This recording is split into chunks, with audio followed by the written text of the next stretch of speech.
tema de sepsis, ¿ya? Sepsis. Sepsis es un síndrome clínico caracterizado, dice, por síntomas ¿de qué? De infección. ¿Ya? Y esto vamos a confirmarlo a través del aislamiento de unos gérmenes, ya sean bacterias, virus o incluso hongos, que vamos a poder aislarlos a través de un hemofiltro, ¿no? Y bueno, hablamos de sepsis neonatal porque está presente dentro del primer mes de vida. Va a haber ciertos factores de riesgo. Podemos hablar de los factores maternos. Por ejemplo, si una mujer embarazada en el último trimestre presentó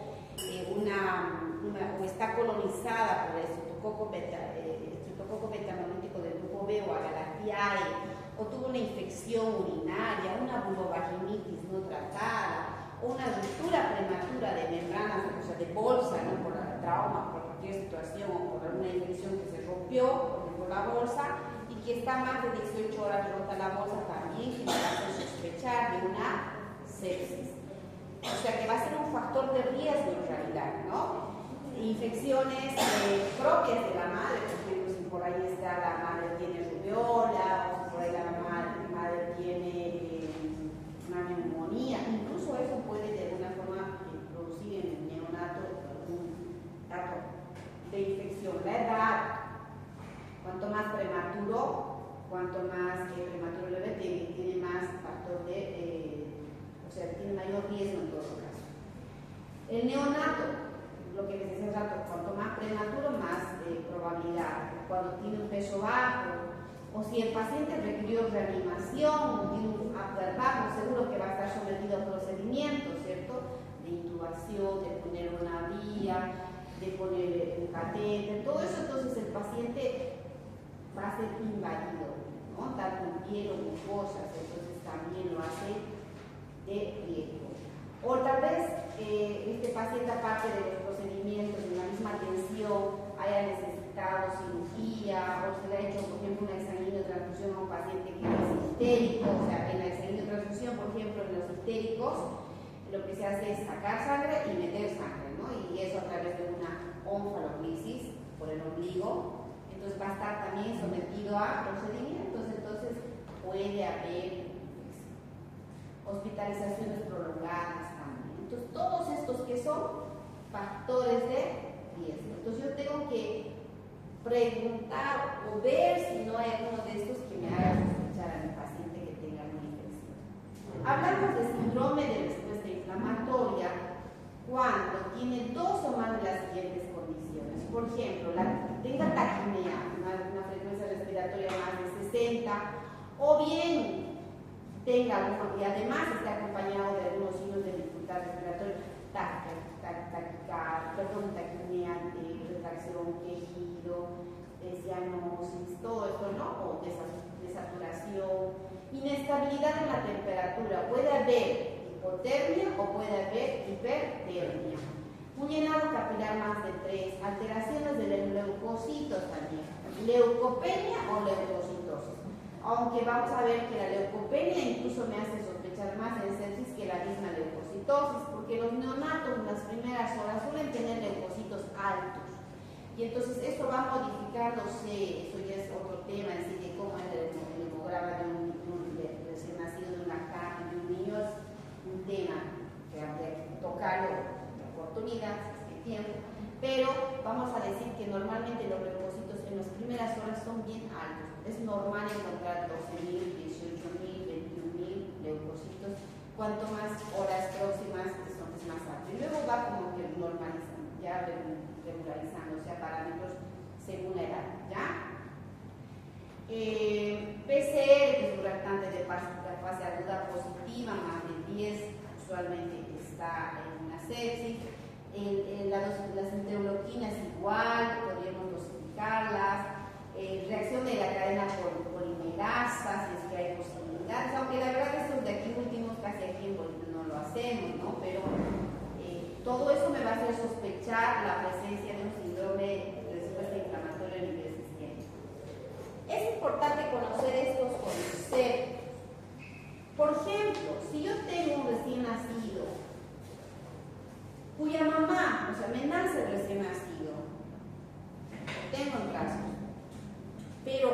veo la historia y la mamá tiene infección de vías urinarias o una ruptura prematura de membrana, cualquier situación las que hemos nombrado, a este paciente neonato que me nació, yo debo controlarlo. ¿Por qué? Porque entra en el concepto de sospecha de sepsis o riesgo de sepsis, por más que no tenga clínica, ¿sí? Lo observo y le hago seguimiento. Pero si a este paciente, además del antecedente de riesgo, tiene clínica, o sea, ¿qué tal si por ahí hipotermia o hipertermia o vómito, quejido o no quiere comer? Porque los síntomas en neonatos son bien inespecíficos, como vamos a ver más adelante. Y además, le hago un laboratorio, un hemograma, que se le está alterado. A este paciente ya debo poner el diagnóstico de sepsis probable. ¿Por qué todavía probable? Aunque ya tengo un hemograma y una PC alterada y tiene la clínica y tiene el antecedente. Porque todavía no estoy confirmando. ¿Qué me va a confirmar de sepsis? El hemocultivo, el aislamiento del germen en sangre, el que yo diga, esta es una E. coli, no, es una Klebsiella, no, es una Pseudomonas. El aislamiento de este germen me va a confirmar y ahí sí le voy a poner como sepsis confirmada, ¿sí? Pero puede haber los casos en los cuales el niño está enfermo, lo veo mal, no sé qué tiene este niño, pero lo veo mal en una clínica, pero además tiene un laboratorio, un hemograma, una PCR alterada, pero su hemocultivo salió negativo. Ahí yo probablemente no voy a decir, no, entonces le suspendo el antibiótico porque no puedo hacer eso. Tengo la clínica, entonces y aún más el laboratorio, pero no el cultivo. Entonces en este paciente lo voy a colocar como el diagnóstico de sepsis clínica, ¿sí? Sepsis clínica. Y bueno, hablo de shock séptico cuando ya se altera la presión, ya hay signos de hipoperfusión, por ende alteraciones también incluso del estado de conciencia, letargia, irritabilidad, o puede haber también oliguria o oligonuria, ¿no? Porque ya está choqueando. Bueno, esto es lo que ya hemos hablado. Acá. La clasificación. Se clasifica la sepsis también como sepsis primaria o sepsis secundaria. Primaria cuando no hay un foco aparente de infección. Y secundaria porque hay un sitio identificado de infección. Por ejemplo, si tengo una onfaloclisis, o sea, le pulso el catéter o una vía, y aquí veo que hay cierto grado de infección o una onfalitis, que es la inflamación del ombligo, ¿cierto? Y luego a los pocos días me hace sepsis, o sea, fiebre, hipotermia, disentería, ¿no? Entonces, ¿cuál fue el foco primario? Acá. O sea, hubo un foco inicial y de ahí ya arrastró y se hizo sepsis, ¿no? Es infección secundaria. Vamos a clasificar a la sepsis también según el tiempo de aparición. Temprana y tardía. La temprana es cuando se presenta antes de las 72 y la tardía después de las 72. La presentación usualmente tiene una presentación clínica rápida y la otra un tanto progresiva. Esta de transmisión vertical a través perigenital y la otra a través horizontal o adquirida de la comunidad, ¿no? O sea, me refiero a que puede que, por ejemplo, acá sea por las manos, que tal vez un paciente estuvo internado, y me manda un paciente referido que estuvo internado en la clínica por alguna situación, no evolucionó, me dice, doctor, usted manda un paciente aquí no está. Pues en este paciente ya tengo que sospechar en una tardía y los gérmenes van a variar ahí en la tardía, ¿ya? Entonces, esta puede tener sobre todo, pueden iniciar y muchas veces eso es como un foco neumónico y a veces hacerse sepsis. Esto es como bacteremia. La mortalidad de 15 a 30, aquel de 10 a 15, pero el riesgo de meningitis es mayor en la tardía. Es mayor en la tardía, la meningitis, ¿ya? Entonces, hay ciertos factores de riesgo, habíamos hablado ya hace rato, que de alguna forma van a ser parte de la infección temprana, la ruptura, infecciones vaginales, la fiebre, presencia de coronavirus prematurez, parto traumático, ¿no? Para sospechar infección temprana. ¿Y cuáles son los gérmenes? Estreptococo betamolífico del grupo B o Agalactiae, Escherichia coli, Listeria, enterococos y anaerobios, gram positivos, gram negativos. Pero los más frecuentes, el estreptococo es el gram positivo y el Escherichia y la listeria, que son, digamos, el coli gram negativo. Estos tres son los más frecuentes. En realidad los 5, pero los enterococo, coli y listeria más frecuentes. Y en esta temprana puede ser que estas dos sean las vías, ¿no? Por ejemplo, la vertical, porque la mamá tuvo una infección vaginal o urinaria y por ahí haya colonizado, haya ingresado estos gérmenes que están más o menos a este nivel. El estreptococo, el coli, anaerobios, micoplasmas genitales, que es el más común. Pero también puede contagiarse el bebé por vía hematógena, o sea, por vía transplacentaria. Por ejemplo, si la mamá está con influenza, parainfluenza, neumonía, la listeria meningitis, o por ahí la mamá tuvo rubiola, por ahí también, ¿sí? Se puede transmitir, ¿ya? Infecciones, y ya hablando de la infección tardía, vamos a hablar de factores también de riesgo. ¿Cuáles son? Los intrínsecos y los extrínsecos. Extrínsecos, que, bueno, no depende del propio bebé, sino de lo externo. Mala higiene de manos, colonización hospitalaria, que haya sido paciente invadido por ya sea intubación o canalización, nutrición parenteral, uso de antibióticos, que va a condicionar que el bebé se infecte. Y los propios del bebé, ¿no? Por ejemplo, que haya alteraciones en la piel. ¿Quiénes son ellos? Los prematuros, una piel tan delgada, que esos pacientes prematuros están sometidos a procedimientos, la inmadurez inmunológica, la falta de acidez gástrica que pueden tener estos chicos. Entonces, más aún si está con peso bajo, van a ser propios del bebé. Y los gérmenes relacionados en la tardía de piel, intrahospitalarios y los que vienen de la comunidad, ¿sí? ¿Cierto? Si el paciente lo canalizo o le hago una omphaloclisis, ahí están los de piel, epidermis, aureus, enterobacterias. Si es un intrahospitalario, pensaré una pseudomonas. Y si por ahí mi paciente nació bien, sanito, lo mandé a casa ya de alta y pasa que las malas condiciones en la casa, hacinamiento y todo eso que no le daba lactancia y todo. ¿Qué pasó? Que pasa, viene a las 2 semanas o una semana el bebé, o 2 semanas, y viene con sepsis, ¿no? Infectado. ¿En qué voy a ir? Y probablemente con neumonía y todo. Entonces, ahí entran estos gérmenes que vienen de la comunidad, el estreptococo betabolítico, perdón, el estreptococo neumoniae, o virus incisional respiratorio, adenovirus, que son virus, ¿no? Entonces pueden llegar a ser parte.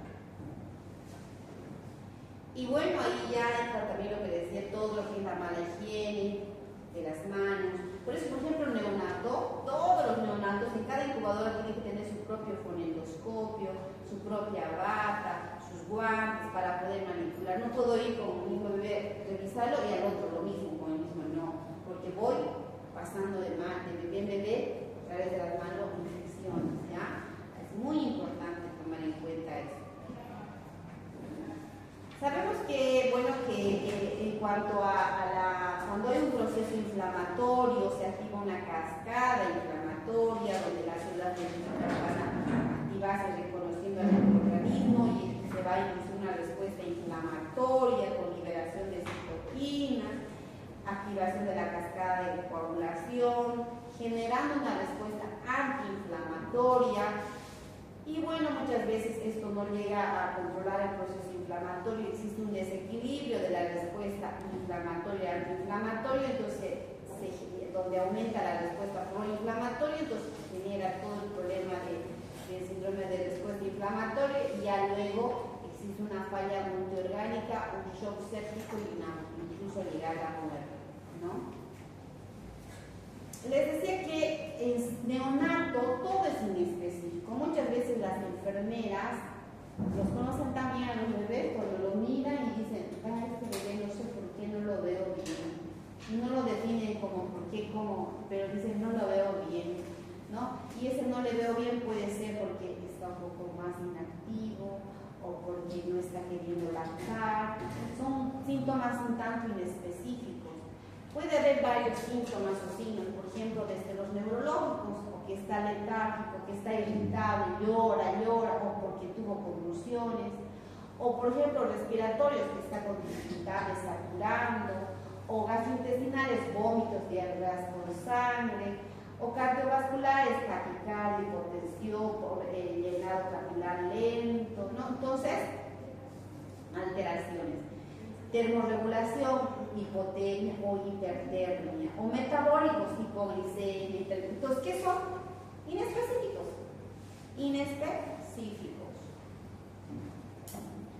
Entonces, es clave en estos pacientes hacer una historia clínica, saber los antecedentes con detalle, a detalle de la madre. Tengo que investigar porque si tengo un bebé, debo investigar a la madre, no solo al bebé, sino también a la madre. Allí puedo encontrar la causa, ¿no? Y por supuesto, hacer el examen físico y el laboratorio.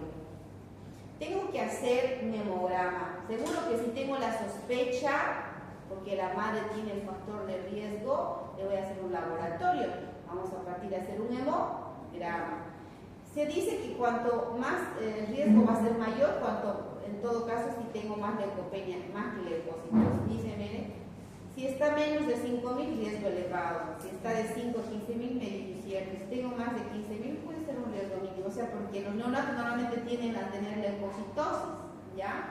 Neutrofilia, células inmaduras, la trombocitopenia también.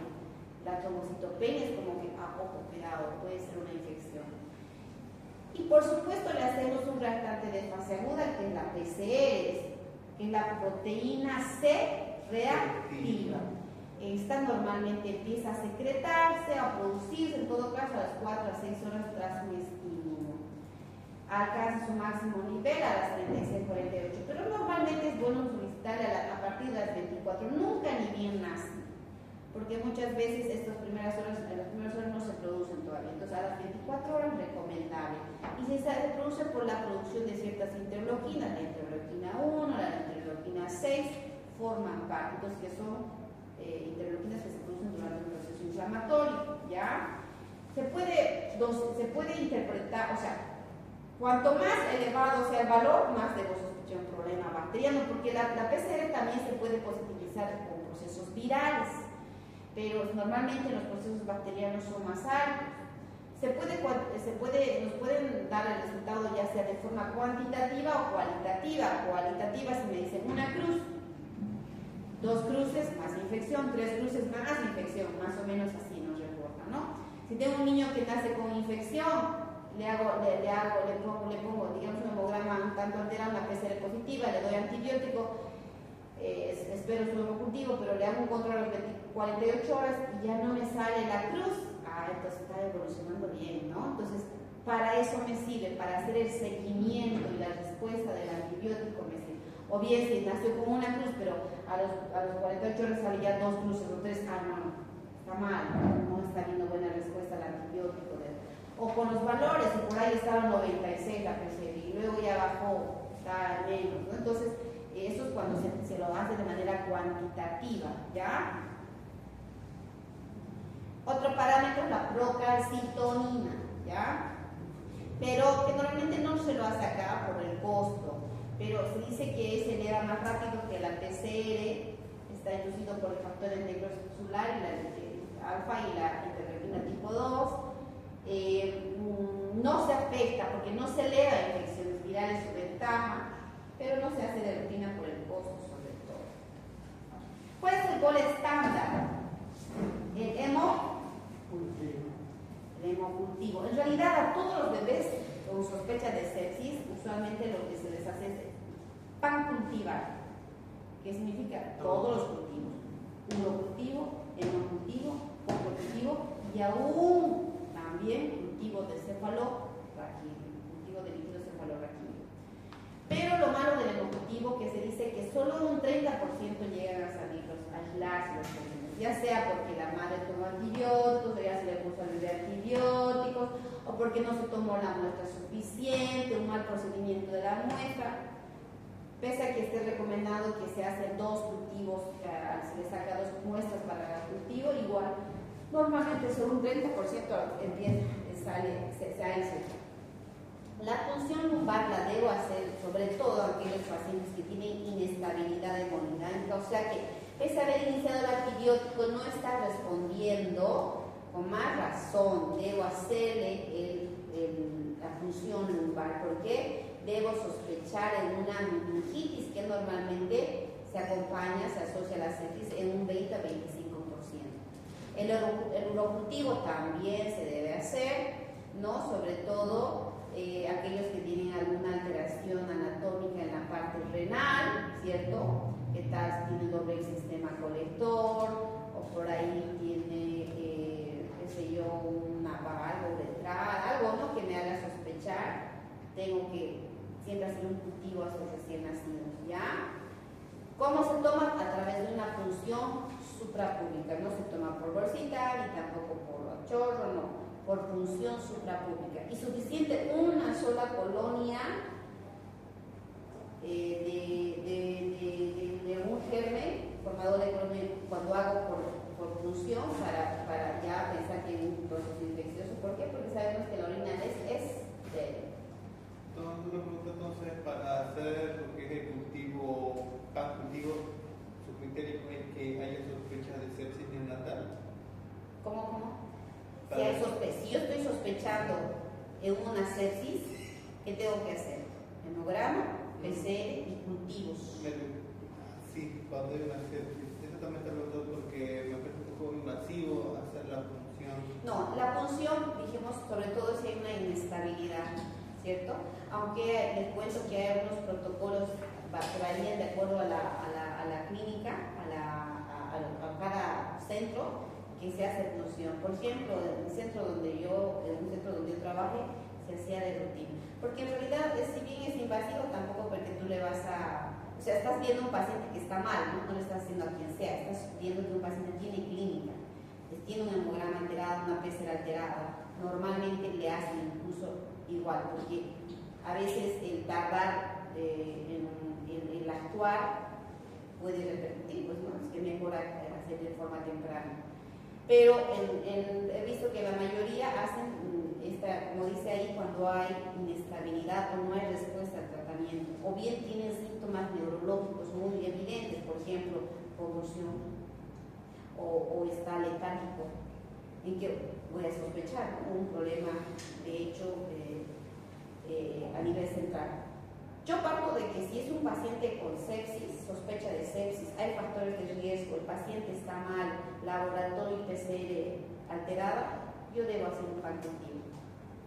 Porque en realidad es un paciente de riesgo, que el paciente neonato fácilmente se te descompensa. Fácilmente se te descompensa. Es más, si este paciente, por ejemplo, peor aún si es una sepsis tardía. Esta sepsis tardía, por ejemplo, aquellos que vienen ya de otro lugar, que son más de 72 meses, ya están hospitalizados, que hacer un cultivo, por más que le haga una punción, tengo que hacerlo, porque este paciente ya ha estado en el centro hospitalario, ¿sí? Puede tener un germen intrahospitalario. ¿Y por qué no está respondiendo? Porque puede tener una meningitis, ¿sí? Entonces se tiene que hacer, Entonces, ¿qué más? Porque en realidad, invadir es hacer un hemocultivo, sí. Punción suprapúbica, sí. Lo mismo es a nivel de líquido cefalorraquídeo. Sé que es invasivo, pero estos pacientes son de riesgo. Fácilmente se descompensan. Hay otras pruebas laboratoriales que se las puede hacer, claro que no siempre se hace aquí en Bolivia de rutina, pero claro, usted tiene inmunoglobulina B, M, la interleuquina 6, que también puede de alguna forma ayudar. Por ejemplo, acá, si tengo un paciente a término, pero la mamá tiene factores de riesgo, cualquiera que se hayamos citado varias veces, digamos, fiebre, o sea, tiene factores de riesgo, a este paciente sí o sí tengo que observarle, pero hacer un hemograma en una PCR para ver si está alterado el laboratorio. Sí, de hecho le haré un hemocultivo y le iniciaré, ¿no? O sea, más aún si se compromete la clínica. Pero si es un paciente prematuro y aún tenga un solo de los factores de riesgo, igual ya debo hospitalizar e iniciar el plan de laboratorio, hemocultivos y todo, e iniciar antibióticos.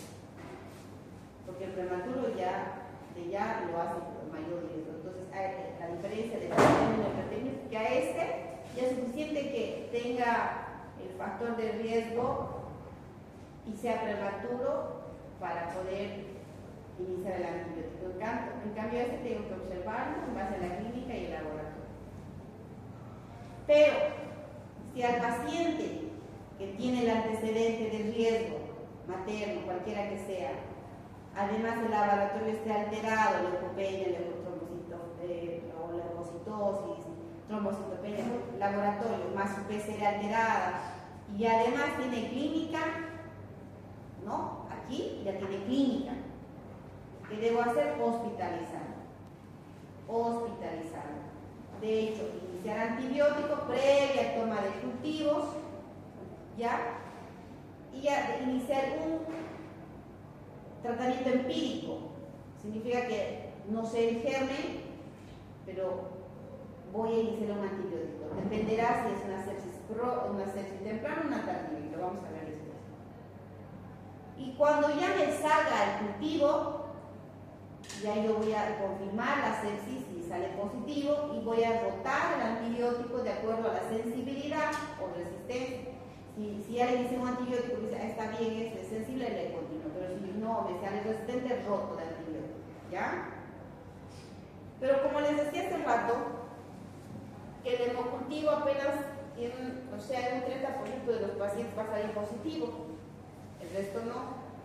Pero, si por ahí mi paciente tiene clínica, evoluciona mal, le inicié el antibiótico, aunque el hemocultivo salga negativo, o el laboratorio, yo debo mantener el antibiótico, ¿sí? Aunque me sale el hemocultivo negativo, porque tiene clínica.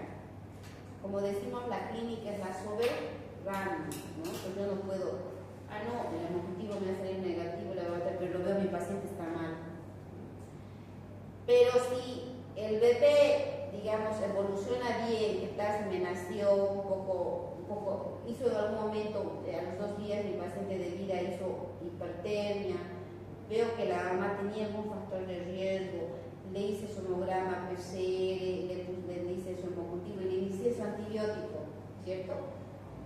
Pero resulta que a los 3 días sale el hemocultivo y me sale negativo, por ley tendría que suspenderle porque ya el hemocultivo está negativo, y también porque mi bebé no tiene ningún síntoma, fue un episodio de fiebre y no fue más, y está el bebé bien, su laboratorio está bien, de control está hemograma, PCR, su hemocultivo, en teoría debería suspender, pero en realidad casi no lo suspendemos por el miedo que el paciente neonato siempre es un paciente que fácilmente se inestabiliza y es de riesgo.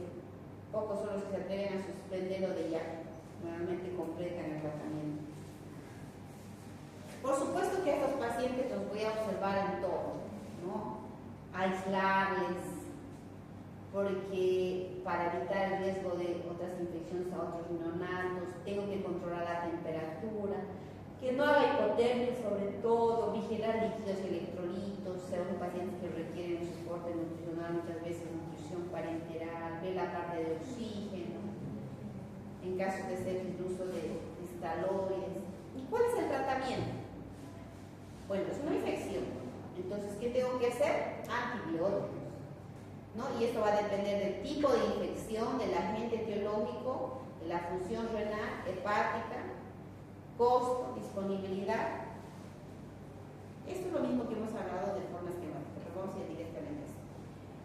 En la sepsis precoz, habíamos indicado qué gérmenes estaban en la precoz, el estreptococo betamolítico del grupo B, o la lactiaria, Escherichia coli, Klebsiella, y la listeria. coli. Entonces, para el estreptococo betamolítico del grupo B está la AMPI. Para la Listeria también la AMPI. Para la Escherichia coli, la gentamicina. Entonces tienen que cubrir gram positivos y gram negativos. AMPI genta puede ser, AMPI amica puede ser, o cefo AMPI. AMPI, porque lo mantiene, si bien la cefo te cubre gram positivos y gram negativos, AMPI por la Listeria. Y en la tardía, ¿se acuerdan que era el estafilococos? Estaban las pseudomonas, ¿sí? Pues ahí ya, cloxa, oxa, pero también la asocio a mica. Uno, porque la mica hace sinergia a la acción de la cloxa, o también para no dejar el lado algún gran negativo, ¿no es cierto? O cefobaco, en caso que haya cierta resistencia, o ceftazidima para pseudomonas, ceftazidima. Para pseudomonas es ceftazidima.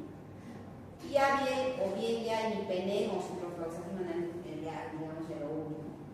Pero va a depender también del cultivo cuando salga, si yo voy a rotar a qué, de la sensibilidad, ¿ya? Cuando me salga el cultivo. Cuando mi paciente esté sospechando de meningoencefalitis por la clínica, qué sé yo, convulsión, letargia, ¿qué debo iniciar? Ampicefo o cefobanco. ¿Por qué? Porque atraviesan la barrera hematoencefálica la cefotaxima, ¿ya? Cuando sospecho de una sepsis con enterocolitis, ¿qué es la enterocolitis? Es un cuadro en realidad que se va más en prematuros. Entonces, este cuadro a nivel intestinal va a manifestar con fenómenos de inflamación, edema de pared, hasta perforación, deposición, distensión abdominal, diarrea con sangre, vómitos, terrible.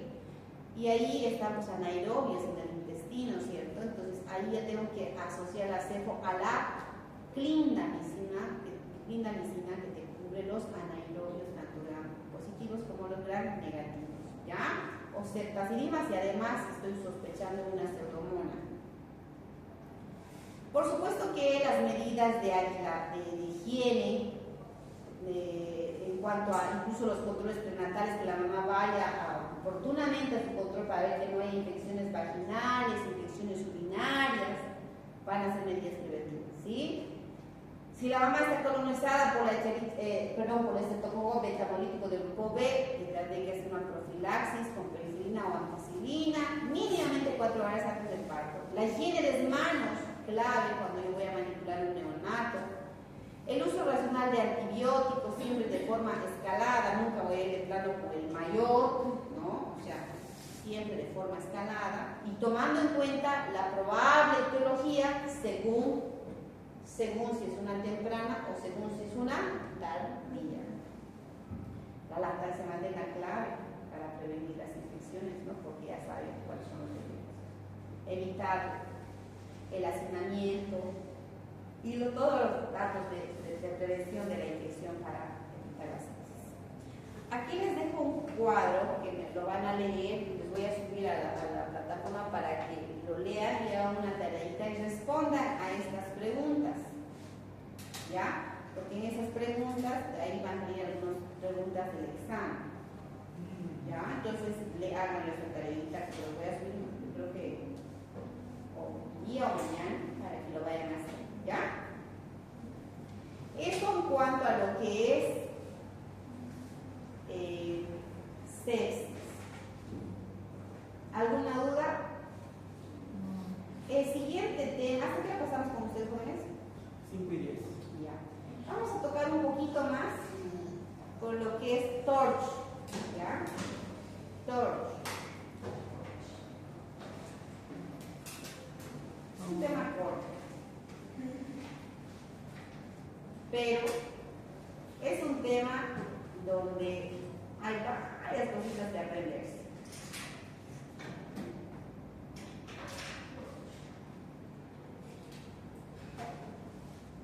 TORCH.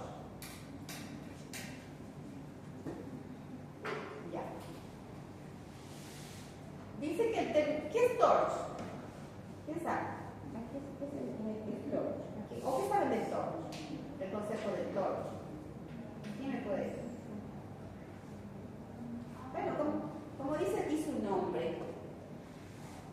término de TORCH se lo aplica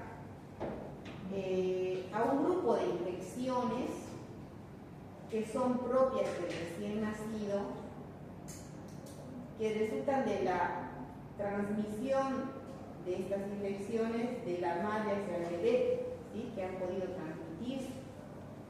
Entonces, este término de TORCH fue propuesto por André Nanias en el año 1971 para agrupar, con la intención de agrupar estas infecciones.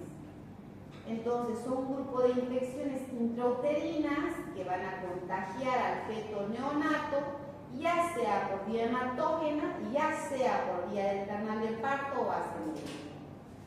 Las manifestaciones son bien inespecíficas en estas infecciones de TORCH y pueden producir lesiones de hasta sintomáticas hasta producir la muerte. En este tipo de infecciones pueden ser, hay muchos bebés que están con toxo, por ejemplo, y no tienen nada de síntomas, o con citomegalovirus positivo y no tienen, y hay algunos que nacen hasta con óbito, ¿sí? Entonces puede haber eso.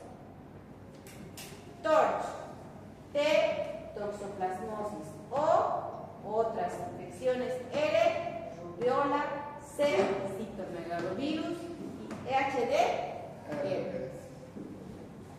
En esto de otras infecciones se ha confluido estas infecciones en el término otras, en O, enterovirus, listeria, micobacterium, parvovirus, treponema, o sea, la sífilis, Chagas, que son otros virus de la hepatitis B, virus de prevalece la zoster. Esos están en el término O, otras infecciones, ¿ok? Hay ciertas características. Se dice que de todas estas infecciones, la más frecuente es la infección por citomegalovirus. Y la clínica más frecuente resulta ser asintomáticos. En realidad suelen ser asintomáticos e inespecíficos. Pero de los que tienen síntomas, ¿qué síntomas usualmente tienen? Visceromegales, que se refiere a crecimiento de órganos, vaso, hígado grande, ¿ya? Bajo peso al nacer, retardo de crecimiento intrauterino e ictericia, o coloración amarillenta de la piel y mucosas. ¿Qué es el retardo de crecimiento intrauterino? Es cuando el bebé nace pequeñito, cabecita pequeña, tamañito pequeño, pesito bajo, pero son a término, ¿sí? Como un desnutrido, más o menos. Entonces, esos son los síntomas más frecuentes en el TORCH. El más asintomático de todos estos es el citomegalovirus. ¿Qué dice? Que en general el momento más probable de contagio de estas infecciones es en el tercer trimestre, excepto el herpes, que es en el momento del parto. En general, escuchen esto, el momento más probable de infección, de producir daño, es en el primer trimestre. ¿Se entiende esta parte que dice acá? Que si es que el bebé se contagia en el primer trimestre de alguna de estas infecciones, va a ser más fatal. ¿Por qué? Porque va a producir mayor daño, porque es en la etapa donde hay la organogénesis. Pero no así si se pilla en el tercer trimestre. No duerman, jóvenes. En el tercer trimestre, ¿por qué? Porque ya están los órganos ya formados, ¿no? Ya están formados. Entonces, ahí. Aunque va a ser variable, de acuerdo a cada germen, va a variar el periodo de transmisión. Por ejemplo, solo como ejemplo, la rubiola del primer trimestre es más factible que se transmita, no si en el segundo que es menos, en el tercer trimestre también un 60%, entonces va a variar. Ahora, ya hablando del toxoplasma, también me cansé. Hablando del toxoplasma, ¿cómo se contagia el toxoplasma? Digestión de carne mal cocida que contiene quistes, ¿cierto? O quistes en alimentos o agua contaminados por las heces del gato. Esta pueden ser asintomáticas e inespecíficas, o sea, la infección por toxoplasmosis y neonatos pueden tener cualquier cosa, no es nada específico. La tasa de transmisión más frecuente es en el tercer trimestre. O sea que va a ser más posible que se transmita en el tercer trimestre. Pero es más grave si se contagia en el primer trimestre, por lo que dijimos hace rato, porque está ahí en el primer trimestre, es la organogénesis.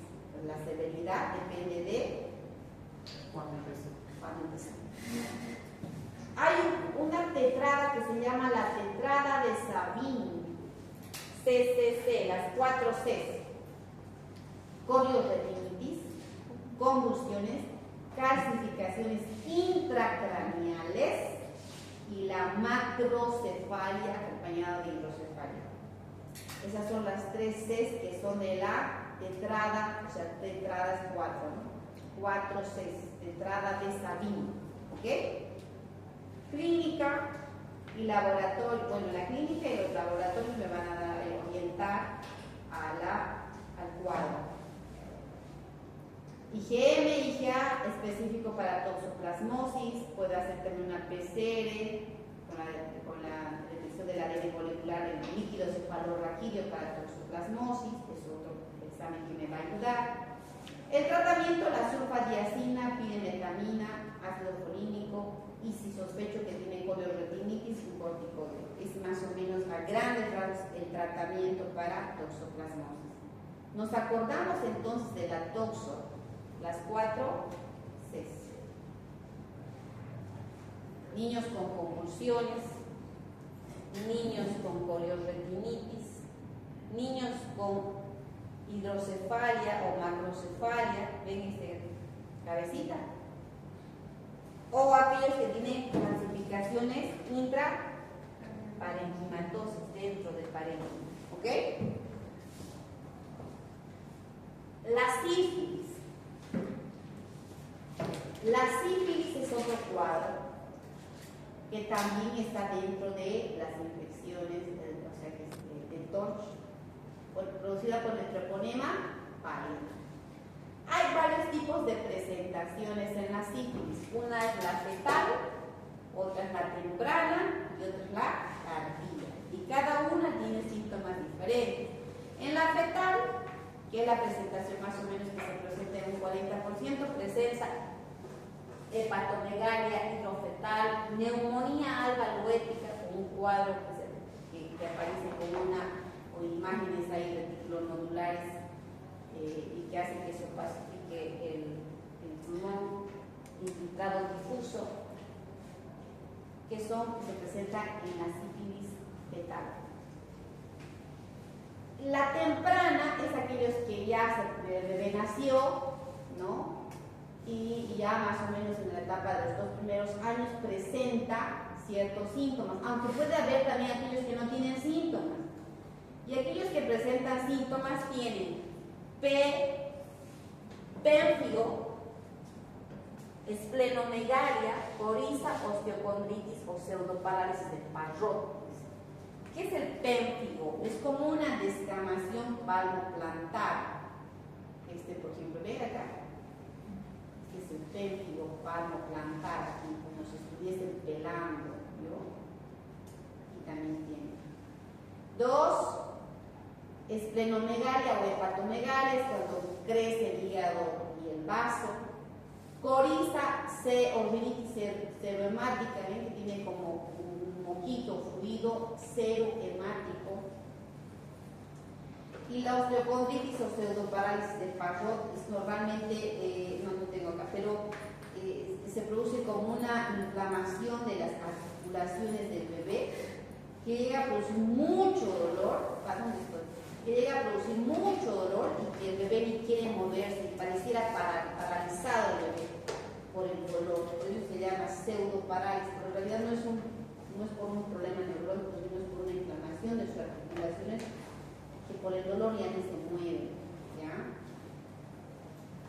En cambio, en la tardía, hablamos de la tardía que se presenta en aquellos que tienen más de 2 años, hay otro tipo de síntomas. la nariz sencilla de montar, un maxilar superior corto, mandíbula inferior protuberante, y hay una triada. Mira, incluso yo tengo mi triada ahí, que es como un mnemotécnico. ¿Qué dientes tiene Sonia? Queratitis, queratitis intersticial, dientes en tonel y sordera neurosensorial. Acuérdense, ¿ya? ¿Qué dientes tiene Sonia? Queratitis intersticial, dientes en tonel y sordera neurosensorial. Eso es la triada de Hutchinson, ¿ya? Y esa se presenta en la sífilis tardía. Además puede haber glaucoma, tuberculitis, gomas, hidrocefalia, huesos en sable, tibia de sable, ¿no? Ahí nuestro tiene como de pescadito, ¿no? Y medio abierto. La nariz sencilla de montar, tibias en sable.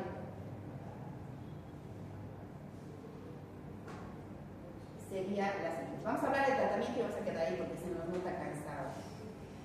Yo también la verdad me canso. Tenemos pruebas treponémicas y las no treponémicas. Ya, la FT-APS o la prueba de absorción de anticuerpos treponémicos fluorescentes, que me va a ayudar si sale positiva, esa siempre va a quedar positiva y es confirmatoria. Detecta los anticuerpos general contra el treponema. ¿Sí? Y hay las no treponémicas, que está el PEDREL, ¿se acuerdan del famoso PEDREL? ¿No? Y en la LPR, que también se hace para ver se utiliza para tamizaje, y esta normalmente desaparece en el tratamiento y sirve para hacer el seguimiento, ¿no? ¿Cuál es el tratamiento?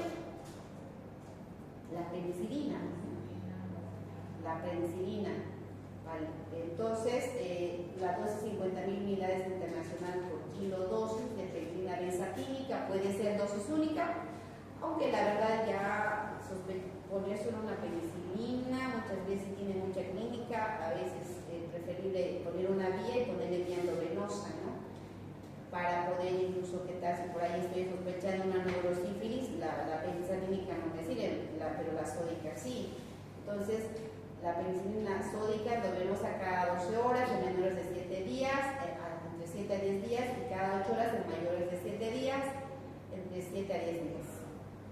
¿No? Y sobre todo esta que atraviesa la barrera hematoencefálica, que la sódica, que me ayuda peor aún porque es una neurosífilis. O bien la procránica, que también tengo que hacer, pero eso involucra pincharle cada 24 horas al bebé por 7 días. Ahí vamos a quedar. Nos va a tocar ver todavía rubiola,